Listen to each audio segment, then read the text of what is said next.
Hello and welcome to Reading for the Future. I'm Alice, a qualified early childhood teacher, lifelong book lover, and your guide on this journey into the power of reading with children. Today, we're unlocking a superpower, yours. Whether you're a parent, grandparent, caregiver, educator, or simply someone who cares deeply about children, reading aloud is one of the most impactful things you can do. Let's unpack why. Let's start with the brain. From birth, babies have nearly all the brain cells they'll ever need, but those cells don't work in isolation. They form networks through connection and interaction, and that's where you come in. Reading aloud is a rich source of those interactions. It supports language development, builds emotional bonds, teaches rhythm, listening, turn-taking, and yes, it quite literally grows the brain. There's solid neuroscience behind it, but you've probably seen it in action every time a child lights up during Harry McCleary or finishes a sentence before you do.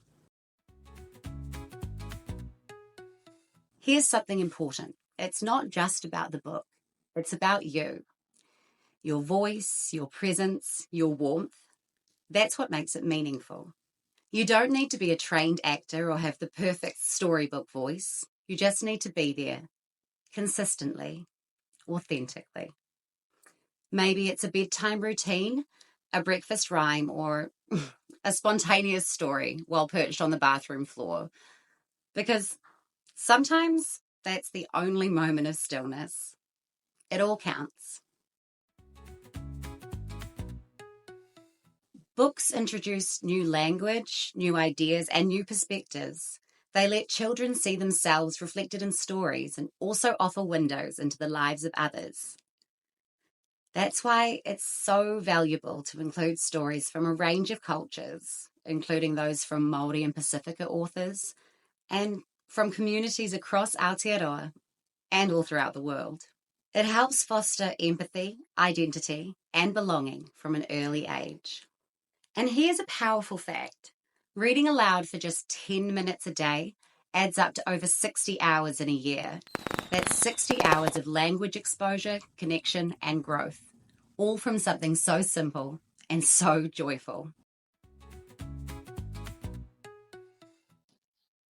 So, how do we make it work in the real world? Here are 5 practical strategies to help build reading into daily life. 1. Make books accessible. Keep them where children can reach them, even if they're a little worse for wear. 2. Let them choose. Yes, even if it's the same book 5 days in a row. Repetition helps. 3. Create a routine. Bedtime, breakfast, after kindy. That repetition builds habit. 4. Keep it flexible. Don't worry about reading every word. Chat about the pictures and follow their lead. And 5, celebrate effort. If you showed up and shared a moment, that's a win. So let's recap. Reading aloud isn't just educational, it's foundational. It builds brains, bonds, and a lifelong love of learning. And you don't need to be an expert.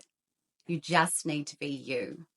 For book recommendations and demonstrations, check out the Alice in Storyland channel, linked below. Thank you for joining me here on Reading for the Future.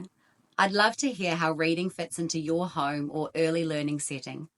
Leave a comment, subscribe, and share this with someone else who's helping shape the future, one story at a time. Until next time, take care and happy reading.